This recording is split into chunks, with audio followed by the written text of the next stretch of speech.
안녕하세요. 골방영 선생님 제임스입니다. 네, 이렇게 여러분들 만나 뵙게 돼서 진심으로 반갑습니다. 첫 수업이라 긴장도 많이 되고 사실 기대도 많이 되는데요. 우리 유튜브에서는 영어 문법만 한번 집중적으로 다뤄볼 예정입니다. 영어 문법에 대한 기초적인 지식, 원리, 그 다음에 응용, 어떻게 되는 건지 하나씩 하나씩 기초부터 한번 쌓아 나가 보자고요. 저도 열심히 준비할게요. 여러분도 한 번씩 보시면서 잘 따라와 주시길 바라겠습니다. 그럼 첫 번째 수업, 문장의 성분 한번 시작해 보도록 하겠습니다. 자, 문장의 성분부터 한번 가보도록 할게요. 자, 문장의 성분 굉장히 많이 들어봤을 거예요. 그죠? 제 모니터가 여기 지금 제 카메라보다 위에 있기 때문에 아마 시선 처리가 좀 위로 갈 수도 있는데, 그거 좀 양해 부탁을 드릴게요. 자, 문장의 성분. 쉽게 설명을 하면 어떻게 설명을 해줄까요, 우리가? 우리말에도 보시면은 그게 있을 겁니다. 한 문장에 각 단어들이 있을 거고, 그 단어들마다 그 문장에서 주어진 역할이 있을 거예요. 영어도 마찬가지예요. 영어의 문장의 성분 쉽게 정의를 하자면, 자, 여기다 한번 제가 적어 볼게요. 자, 문장의 성분이란, 문장 안에서 각 단어의 역할이라고 생각을 하시면 돼요. 자, 영어도 우리나라 말처럼 마찬가지로 여러 가지 단어로 문장이 구성되어 있을 거고, 그 단어마다 역할이 있을 겁니다. 그걸 우리가 뭐라 한다? 문장의 성분이라고 하는 겁니다. 좀 다르게 좀 쉽게 예를 들어 설명을 할 수 있는 게 뭘까라고 생각을 해봤는데, 집이라고 좀 비유를 한번 해볼게요. 자, 집이라는 이 통 전체를 우리가 한 문장으로 생각을 하고, 그 집을 구성하기 위해서는 굉장히 여러 가지 요소들이 있을 거예요. 지붕도 있었고, 그죠? 바닥도 있을 거고, 기둥도 있을 거고, 집을 들어오기 위해서는 우리가 문도 있어야겠죠. 그죠? 이러한 각 요소들, 성분들이 하나씩 하나씩 모여서 집이라는 걸 완성하는 것처럼, 문장도 그 각 단어들이 하나씩 하나씩 모여서 그 단어들이 특정 역할을 부여받았을 때 하나의 문장이 된다는 겁니다. 자, 그래서 우리가 문장의 필수 성분을 지금부터 하나씩 알아볼 거예요. 그 첫 번째 성분이 뭐냐? 바로 이 주어라는 녀석입니다. 주어. 자, 여기 주어라고 나오죠. 그죠? 우리가 영어는 subject라고 해요. subject. 자, 그래서 우리가 이 앞으로 주어를 표시할 때 뭐로 표시할 거다? 여기 이렇게 S로 표시를 할 겁니다. 자, 우리가 이제 영어 수업을 하면서 S로 표시된 뭐다? 우리가 항상 주어라는 걸 기억을 해주시고요. 자, 결국엔 주어. 우리가 S로 표시된 주어는 어떻게 우리가 개념 정의를 할까? 자, 주어는요, 일단 문장의 뭐다? 문장의 주인공이라고 생각을 하시면 돼요. 문장의 주인공입니다. 자, 문장의 주인공. 자, 책에서는 아마 주체라고 많이 나올 거예요. 자, 주체. 자, 주체는 주체인데 뭘 하는 주체일까? 자, 우리가 뒤에 가서 배우겠지만 주어는요, 결국에는 동사를 실행하는 대상. 결국엔 뭐다? 동사를 실행하는 주인공이다라고 생각을 하시면 됩니다. 자, 이렇게 주어에 대한 개념은 사실 어렵지가 않아요. 근데 정말 더 중요한 거, 우리가 문장의 필수 성분을 배우면서 뭐 주어가 있고 동사가 있고 목적가 있고 이거 아는 것도 사실 굉장히 중요하지만, 사실 저는 항상 강조하는 게 뭐냐면은 여기 해석입니다. 해석. 우리가 문장의 필수 성분이 뭐가 있는지 아는 것도 사실 굉장히 중요한데, 사실은 그 필수 성분마다 해석이 어떻게 되는지 이게 사실은 더 중요해요. 자, 주어는 해석이 어떻게 된다? 주어, 는, 이, 가로 해석이 된다라는 거, 이거 꼭 기억해 주셔야 됩니다. 아시겠죠? 여러분들이 다시 한번 강조하지만 필수 성분이 뭐가 있는지도 아는 것도 중요하지만 그 필수 성분마다 해석이 어떻게 되는지, 자, 뒤에 가면 사실 조금 더 중요한 게 있는데 그건 뒤에 설명을 드릴게요. 자, 그럼 동사는 뭘까요? 동사. 자, 다시 빨간 펜을 켜고. 그 녹화는 이 카메라 용량 때문에 지금 지웠다는데 수업이 잠깐 끊긴 맥이 있어요. 다시 한번 쭉 연결해서 진행을 다시 한번 해볼게요. 자, 아까 주어가 우리가 동사를 실행하는 문장의 주인공이라고 했어요. 주체라고 했습니다. 자, 그러면은 여기서 말하는 우리가 동사는 과연 뭘까라는 거예요. 자, 동사는 쉽게 설명을 해서, 자, 문장의 결과라고 생각을 하시면 됩니다. 자, 우리가 이런 말 한 번씩 들어봤을 거예요. 자, 한국말 끝까지 들어봐야 안다라고 했어요. 그죠? 그 말인 즉슨, 자, 한국말 같은 경우 동사가 제일 뒤에 있잖아요. 그죠? 뭐, 피자를 먹는다. 이렇게. 피자를 안 먹는다. 이렇게 말이 바뀔 수 있기 때문에 문장 죄송해요. 끝까지 들어봐야 안다라는 건데, 결국에는 동사라는 거는 결국에는 행동을 말하는 거예요. 자, 주인공이 하는 행동에 따라서 문장의 그 결과가 있잖아요. 정해지기 때문에 동사를 우리가 쉽게 생각을 해서 문장의 결과다라고 생각을 하시면 돼요. 주어랑 좀 연결해서 우리가 생각을 해본다면 주인공, 결국에는 주어가 하는 행동이라고 생각하시면 되고요. 주어랑 마찬가지로 동사도 뭐가 중요하다? 이 해석이라는 걸 우리가 무시할 수 없습니다. 자, 지금 제가 계속 뭐 조금씩 예시를 드리면서 동사를 어떻게 해석했는지 감을 잡으신 분도 있겠지만, 자, 기본적으로 동사는 해석이 어떻게 된다? 이거 살짝만 지울게요. 제가 안 보이니까. 자, 동사의 해석은 뭐뭐한 자, 다로 끝난다라고 생각을 하시면 돼요. 밑줄 한번 그어볼까요? 자, 동사의 해석은 어떻게 된다? 뭐뭐한 다로 끝난다. 물론 그 시제라든지 나중에 배울 태에 따라서 조금씩 바뀌어요. 다로 끝나는 건 똑같은데 뭐 현재 시라면은 지금 한다, 그죠? 뭐 미래 할 거면 할 것이다. 과거 했던 거면 뭐 했었다. 어쨌든 앞에 붙는 게 조금 다르겠지만 결국엔 다 뭐로 끝난다? 뭐뭐한 다로 끝난다라는 것이 결국엔 뭐다? 동사라는 겁니다. 자, 개념 하나씩 잘 따르고 계시죠? 자, 좋습니다. 자, 다음 문장의 필수 성분 요소, 아이고야, 세 번째로 가볼게요. 자, 제가 낙서한 거 한번 쭉 다시 지우고, 자, 문장의 필수 성분 요소 세 번째, 바로 목적어입니다. 영어로는 우리가 object라고 하죠, 그죠? 자, 주어를 subject, 동사를 verb, 자, 목적어를 object라고 해요. 그래서 우리가 앞으로 목적어를 말할 때는 뭐로 항상 표현을 할 거다? 여기 나오는 오로 표현을 할 거다. 여러분도 같이 쉽게 그냥 오로 표현을 해주시면 될 것 같아요. 자, 주어가 문장에서 주인공이라고 했고, 동사는 결국에 문장의 결과, 그죠? 결국엔 주인공이 하는 행동이라고 했어요. 그러면 목적어는 도대체 뭘까요? 자, 목적어는 기본적으로 3형식부터 나오긴 하는데요. 자, 우리가 목적어 이렇게 생각하시면 돼요. 결국엔 주인공이 행동을 하는 결국엔 이유, 목적이라고 생각을 하시면 됩니다. 자, 책에서는 주로 객체라고 많이 설명을 할 거예요. 자, 우리가 이렇게 좀 설명을 하면 애매하니까 이건 한번 예시를 한번 제가 들어볼게요. 자, 인설트가 여기 있으니까, 자, 다가 문장을 하나 적어 볼 건데, 죄송합니다. 좀 제가 버벅거리네요. 텍스트가 어디 있을까? 여기 있습니다. 자, 우리 예문 한번 적어 보자고요. 영어로 굉장히 간단한 문자. I eat. 자, 뭘 먹을까요? I eat the pizza. 나중에 이거 할까요? 내가 좋아하는 play soccer. 자, 이 문장을 한번 보자고요. 죄송합니다. 자, 이 문장을 한번 보자고요. 우리가. 자, 굉장히 간단한 문장입니다. 자, 여기서 보면은, 자, 주어는 뭐가 될까요? 여기서. 자, 당연히 바로 보이죠, 그죠? 어렵지 않을 거예요. 주어. I가 되겠죠, 그죠? 나는, 그죠? 플레이. 자, 뭐 한다로 되겠지만 플레이 한다, 그죠? 플레이 한대요. 자, 보세요. 지금 주인공인 I가 플레이를 한대요, 그죠? 뭘 하는데? 뭘 도대체? 목적이 뭔데? 플레이하는 목적이 뭔데? 그죠? 플레이를 뭘 하는데? 결국엔 뭐다? 축구를. 결국에는 나라는 주인공이 결국엔 동작, 행동을 하는 게 뭐다? 이 사커라는 거예요. 축구라는 겁니다. 설명 부족한 감이 있긴 한데, 자, 다시 한 번 더 개념적으로 설명을 들어가서 목적어라는 걸 어렵게 생각하지 마시고, 목적어는 결국엔 뭐다? 주인공이 행동을 하는 목적이라는 거예요. 결국에는 주인공이 좀 더 다른 말로 해보면은 무엇을 하는지, 이게 조금 더 정확하겠네요. 주인공이 무엇을 하는지를 표현하기 위해서, 주인공이 무엇을 하는지가 뭐다? 목적어라는 겁니다. 나중에 문장의 형식감은 배우겠지만 이 목적어에는요, 두 가지가 있습니다. 첫 번째는 뭐다? 다시 클릭을 하고, 첫 번째는 직접 목적어라는 게 있고요. 자, 또 다른 말로는 간접 목적어라는 게 있습니다. 이거는 문장의 형식 가서 조금 자세하게 배울 거고요.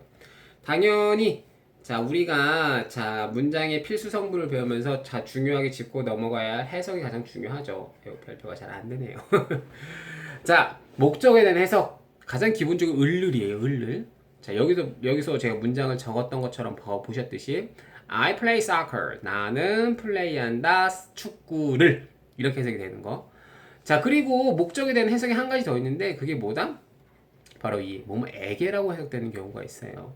이거 같은 경우는 자 간접 목적어로 이제 보시면 되는데 사형식에서 배울 거예요. 어찌됐든 목적에 대한 해석은 몇 개다? 총 세 가지다. 을을, 두 가지, 을을 또 에게 이렇게 생각을 하시면 됩니다. 자, 다음 문장의 필수성만 가볼까요? 자, 다음 문장의 필수 성분입니다. 다시 지우개를 한번 쭉 지우고. 자, 문장의 필수 성분 마지막입니다. 네 번째입니다. 자, 바로 보어입니다.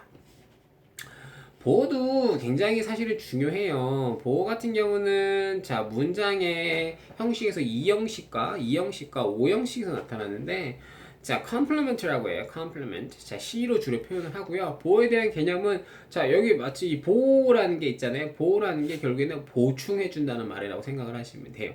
자, 여기 다 적어놨죠. 보충 설명해 주는 말이 뭐다? 우리가 보호라고 한다. 자, 그래서 제가 방금 전에 말씀드렸다시피 자, 보호는 문장 형식에서 두 번 나옵니다. 첫 번째 2형식에서 한번 나오고요. 그 다음에 5형식에서 한번 나와요. 이 형식에 따라서 보어가 이거 보충 설명해주는 대상이 조금 다른데 이 형식에서는요 주어를 보충 설명해줘요. 그래서 우리가 뭐라 한다? 주격 보어라고 합니다. 반면에 5형식에서 나올 때는요 이 보어가 주어를 보충 설명해주진 않아요. 뭐를 대신에 보충 설명해주냐면은 바로 이 목적어. 5형식에서는 목적어를 보충 설명해주기 때문에 뭐라고 한다? 목적격 보어라고 합니다. 자, 이 보어에 대한 해석이요 있잖아요. 중요하죠. 당연히 중요한데 이게 주격 보어일 때 좀 다르고 목적어일 때 좀 달라요. 조금씩 달라요. 비슷한 감이 있지만 조금 다르긴 해요. 그리고 해석도 그때그때 조금 다른 면이 있어요. 이거 같은 경우는. 그렇기 때문에 이거 해석은요. 제가 문장의 형식에 가서 한번 설명드리도록 하겠습니다.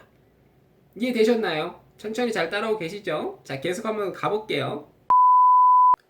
자, 우리 문장의 필수 성분 요소 계속 공부를 하고 있어요. 자, 앞에서 우리가 봤던 내용 잠깐 정리하고, 자, 다음 우리 문장의 성분, 문장 성분의 요소에 대해서 공부할 건데, 자, 앞에서 설명했던 거 가볍게 한번 다시 한번 보고 갑시다. 자, 문장의 필수 성분에 몇 가지가 있다.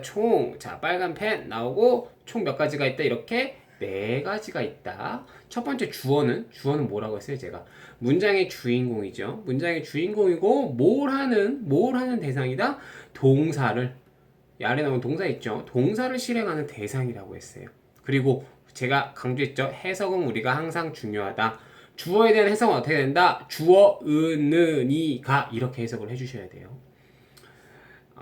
뒤에서 제가 일단 이거 설명 먼저 하고 제가 다른 말씀 또 한 말씀 드릴게요.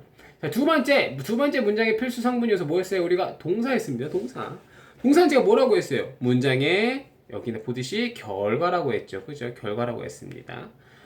문장의 결과이자 주인공이 하는 뭐다? 행동이라고 했습니다. 행동이라고 했어요. 해석 제가 어떻게 된다고 했어요? 동사는 반드시 뭐로 끝난다? 뭐뭐한 다로 끝난다. 헷갈리시면 안 됩니다. 자, 세 번째 문장의 필수 요소. 자, 목적어죠. 그죠? 오로 표시를 한다고 했고요. 목적은 제가 뭐라고 했어요? 자, 주인공이 행동하는 목적이라고 했는데 좀 더 다른 말로 해서 주인공이 무슨 행동을 하는지, 죄송해요. 주인공이 행동을 하는데 무엇을 하는지 이겁니다. 아시겠죠? 무엇을 하는지예요. 기본적으로 이렇게 생각을 하시면 돼요. 자, 그리고 자, 해석 당연히 중요하죠. 목적은 제가 해석이 두 가지가 있다고 했습니다. 첫 번째 을을 로 이렇게 끊어주시고 이거는 뭐 우리나라 말에 따라서 을들이 바뀌는 거기 때문에 이걸 한 덩어리로 묶으시면 되고 또 한 가지 해석은 뭐다? 뭐에게가 있다라는 거 이걸 알아주시면 돼요. 이해되셨죠? 자, 마지막 문장의 필수 성분 제가 뭐라고 했죠? 보어라고 했습니다. 보어는 제가 뭐라고 했어요? 보충 설명해주는 말이라고 했어요. 보충 설명해주는 말. 근데 형식에 따라서 그게 그 보충 설명해주는 그 대상이 다른데 이 형식에 나오는 주격보에서는 뭐를 보충 설명해준다? 바로 이 주어를 보충 설명해주고요. 5형식에 등장하는 보어, 목적격 보어는 뭐를 보충 설명해준다? 바로 이 목적어를 보충 설명해준다라는 거예요. 해석은 당연히 중요하지만 제가 문장의 형식 가서 한 번 더 형식 설명하면서 보호에 대한 해석이 어떻게 되는지 설명을 드린다고 했었죠. 자, 좋습니다. 이게 지금까지 우리가 문장의 필수 성분에 대해서 배운 거예요. 자, 근데 있잖아요. 자, 이게 제가 이거 예문을 지금 한번 잠깐만 적어 볼게요. 아까 적었던, 우리가 앞에서 적었던 예문 제가 다시 한번 적어 볼게요. 아이고, 화살표 나오고 텍스트 클릭해서 제가 앞에서 제가 굉장히 간단한 문장을 하나 적었었죠, 그죠? I play soccer 이라고 했어요, 그죠? 자, 굉장히 간단한 문장입니다. 자, 보세요. 자, 영어를 좀 위로 올려볼까요? 위로 올릴까요? 자, 영어를 물론 조금이라도 공부하셨던 분 같은 경우는 저기서 주어가 뭐고, 그죠? 동사가 뭐고, 목적어가 뭔지 쉽게 구분 되고, 왜냐면은 문장 자체가 너무 쉽잖아요, 그죠? I는 주어, play는 동사, soccer는 목적어가 되는 거예요. 근데 있잖아요. 영어를 처음 공부하시는 분들은 저 문장을 봤을 때 진짜 영어를 아예 아무것도 모르시는 분들이 처음 봤을 때 있잖아요. 저 문장을 보잖아요. 그럼 저 문장이 주어가 저 문장 안에서 주어가 뭐고 동사가 뭐고 목적어인지 몰라요. 왜 모를까요? 왜 모를까요? 제가 아까 문장의 필수 요소 있잖아요. 문장의 필수 성분 할 때, 죄송해요. 문장의 성분이라는 게 뭐라고 설명할 때 제 집이라는 거를 제가 아마 비유를 했을 거예요. 그죠? 집을 비유되면서 지붕이 있을 거고, 기둥이 있을 거고, 바닥이 있을 거고, 문이라는 게 있을 거예요. 근데 있잖아요. 뭐 말이 안 되는 얘기긴 하지만, 이게 도대체 그 기둥이 뭐고 지붕이 뭐고 바닥이 뭐고 문이 뭘로 되는지를 모르는 사람한테는 집이라는 걸 봤을 때 문장의 그 필수 성분을 알까요? 모를 거예요 아마. 지붕인데 분명히 바닥이라 생각하는 사람이 있을 거고 바닥재로 들어가는데 이게 모르니까 지붕으로 올릴 수도 있다 이게. 결국엔 뭐다? 이 문장 필수 성분 있잖아요. 이 성분의 요소 있잖아요. 요소가 따로따로 있다라는 거예요. 문이라면 나무가 요소가 되겠죠. 그죠? 나무 또는 철이라는 게 요소가 될 거고, 바닥이라면은 주로 세멘트 많이 이용하죠. 그죠? 세멘트가 요소가 되듯이 이 문장 있잖아요. 다시. 요 문장 필수 성분 하나마다 있잖아요. 될 수 있는 요소 있잖아요. 이 요소가 따로 있다라는 거예요. 자, 이 요소들을 모르잖아요. 이 결국엔 다른 말로 하면은 주어가 될 수 있는 요소가 따로 있고 동사가 될 수 있는 요소가 따로 있고 목적어가 될 수 있는 요소가 따로 있다라는 거예요. 이 요소들이 있잖아요. 요소들을 모르면은 문장 자체가 이렇게 구분도 안 될 뿐더러, 자, 이 주어 자리에 다른 요소가 와 있어요. 지붕이 돼야 할 자리에 막 이상하게 가 있다라는 거예요. 진짜 말도 안 되는 막 나뭇잎이 가 있을 수도 있고 이런 얘기라는 거예요. 자, 그래서 여러분들 이거를 꼭 아셔야 됩니다. 자, 조금 내려가서 자, 이 지우개 한번 지울게요. 쭉 지우고. 자, 앞에서 설명했던 거 문장 성분에 여러분들이 요소가 어떤 건지 지금 여기 나오는 거 있죠. 이걸 여러분들이 꼭 아셔야 돼요. 안 그러면은 문장 구분이 안 돼요. 자, 하나하나 설명을 해보겠습니다. 자, 문장의 필수 성분에 첫 번째 주어가 있다고 했어요. 그죠? 주어가 있다고 했습니다. 주어는 주인공이고 동사를 실현하는 대상이라고 했어요. 해석은 은는 이가 되는데, 자, 이게 중요해요. 필수 성분의 요소라는 거예요. 어떤 단어가 어떤 성질의 단어가 주어가 될 수 있는지. 주어가 될 수 있는 단어의 성질은 뭐다? 반드시 명사라는 거예요. 명사. 제가 이 기본 강의에서는 뭐 정말로 기초적인 거, 품사죠. 품사에 대한 건 설명을 제가 안 할게요. 혹시라도 나중에 제가 기초 강의를 할 기회가 있으면 그때 한번 설명을 드릴게요. 근데 지금 우리 이 기본 강의에서는 여러분들이 이런 명사라든지 동사라든지 이런 건 한 번만 좀 찾아봐 주셨으면 좋겠어요. 인터넷에 많이 나와 있으니까 죄송합니다. 어찌됐든 간에, 자, 주어 같은 경우는 어떤 문장의 성분 요소가 될 수 있다, 단어의 성분 요소가 될 수 있다, 이 명사만이 가능한 거예요. 나중에 가면 배우겠지만 동명사, 투부정사의 명사정용법, 명사절 이런 게 다 뭐가 될 수 있다? 주어가 될 수 있는 거예요. 꼭 기억해 주세요. 중요합니다. 두 번째, 문장의 필수 성분에 동사가 있다고 했어요. 제가 그죠? 동사가 있다고 했습니다. 자, 동사는 그게 뭐다? 문장의 결과라고 했고요. 자, 주인공이 하는 행동이라고 했고 해석은 뭐만 다로 된다고 했어요. 그러면은 동사가 될 수 있는 단어의 요소가 뭐다? 그냥 동사는 그대로 동사인 거예요. 자, 이 동사 자리에 명사가 오면 될까요? 안 될까요? 절대로 안 되겠죠. 반대로 자, 이 주어 자리에 주어가 와야 될 자리에 동사가 가면 될까요? 안 될까요? 절대로 안 된다라는 거예요. 주어 자리에는 명사가 와야 되고 동사 자리에는 동사가 와야 된다는 겁니다. 아시겠죠? 세 번째 문장의 필수성분 목적어입니다. 목적어예요, 목적어. 자, 목적어도 마찬가지로 자, 명사가 단어의 성질 자체가 명사여야만 뭐가 될 수 있다? 목적어가 될 수 있다라는 거예요. 자, 그러면 우리가 이렇게 생각해 볼 수도 있겠네. 자, 동사가 목적어 될 수 있을까요? 없겠죠, 그죠? 없어요. 그러면은 이 성분이 두 개 지금 같네. 주어랑 이 성분이 같잖아요. 그럼 목적어는 주어가 될 수 있을까요? 없을까요? 있어요. 있죠, 당연히 같은 요소기 때문에. 반대로 주어가 목적이 될 수 있을까요? 없을까요? 주어가 될 수 있는 단어는 결국 당연히 목적어가 될 수 있다라는 거예요. 꼭 기억해 주세요. 자, 마지막 우리가 문장의 필수 성분 요소 보어가 있다고 했습니다. 보충 설명해 주는 말이라고 했죠, 그죠? 자, 이 보어 필수 성분의 요소, 결국엔 필수 성분의 못하네요. 필수 성분의 품사, 그죠? 그게 단어의 성질은 뭐다? 명사와 형용사입니다. 명사, 형용사.